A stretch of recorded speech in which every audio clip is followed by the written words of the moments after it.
Hi, all. Um, Different perspective on the guest room. Sitting on the bed. I really need a home office. Um, Monday, we talked about uh, food and personal and social identities. Today, we're talking about food and institutional identities and institutional life. We had readings about prison food and school lunch.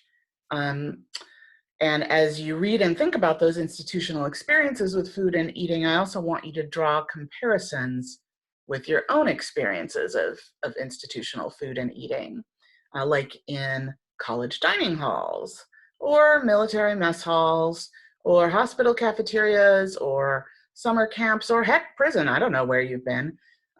So, wherever you may have experienced this kind of institutional control over your food, your meals, and your eating. So I think we've all had some version of that kind of an experience.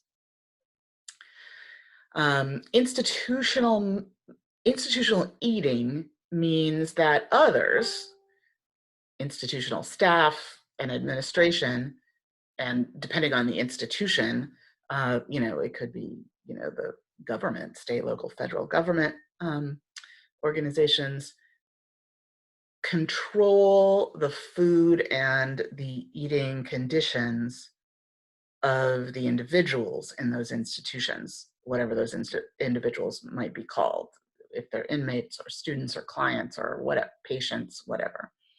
Um, so institutional eating means that others control the conditions of your individual food experiences.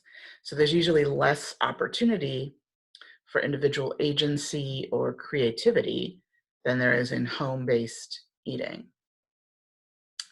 And there's sometimes resistance to individual control resistance to institutional control by individual clients or students or inmates.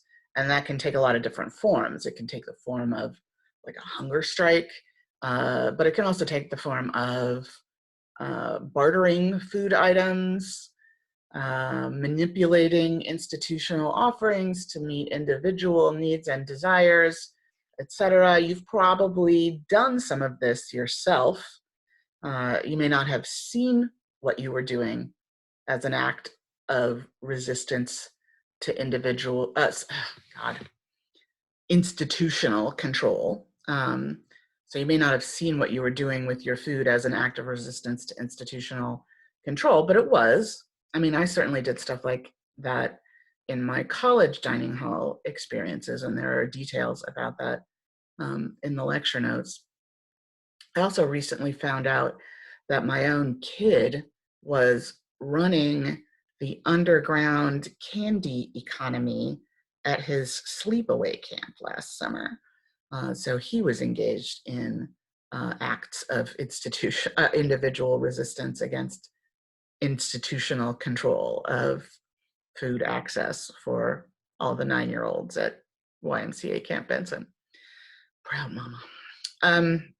Anyway, so that's what the lecture notes for today cover. How do individuals respond to and even resist institutional control of their food, their meals, and their eating in places like prisons and schools?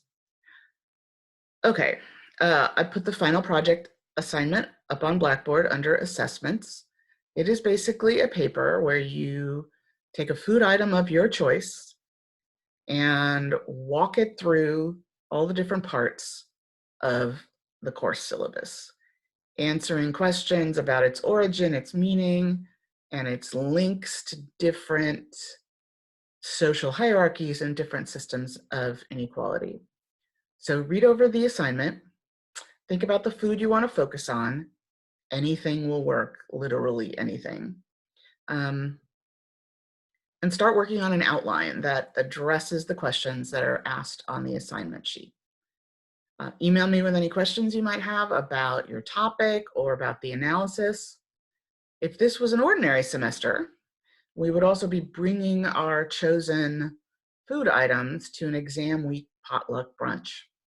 But it's not an ordinary semester, so I'll just have to enjoy your food items vicariously as I grade those papers.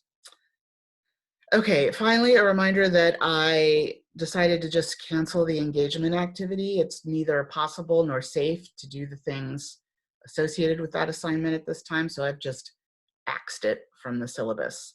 And I will calculate final grades based on 950 total possible points instead of 1,000 total possible points.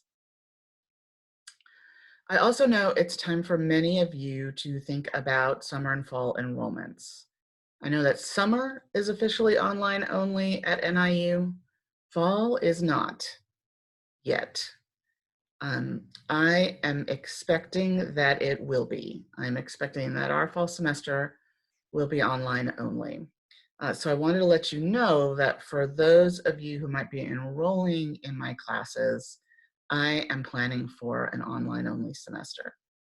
That's going to be especially relevant if you are enrolling in my SOCH 377A, which is the qualitative methods class. Usually I have students do participant observation in social settings in that class. I will not be asking students to do that this fall for obvious reasons of coronavirus related safety. We will be learning almost all of the same skills. We will be learning all of the same skills, I think. But we will be using different forums in which to learn those skills. Observation skills will be honed using videotaped scenarios, and analysis skills will be honed using different kinds of content, text-based content analysis. So you'll learn the same skills, but you will not be doing in-person participant observation if you decide to take 377A with me. So that's just a heads up on the course for those of you who are thinking about signing up. And I mean, I hate to tell you this, but every single one of my projections since the beginning of March have been right about what's going to shut down when and how long it's going to be shut down. So I project that fall will be online. There is nothing official about that yet from NIU, but that's just my projection. Anyway, more on that later. As soon as I know something, I will let you know, okay? But I've made my own decision. Take care, hang in there, Huskies, and I'll talk to you next week. If you have any questions, make sure to email me, okay? Bye-bye.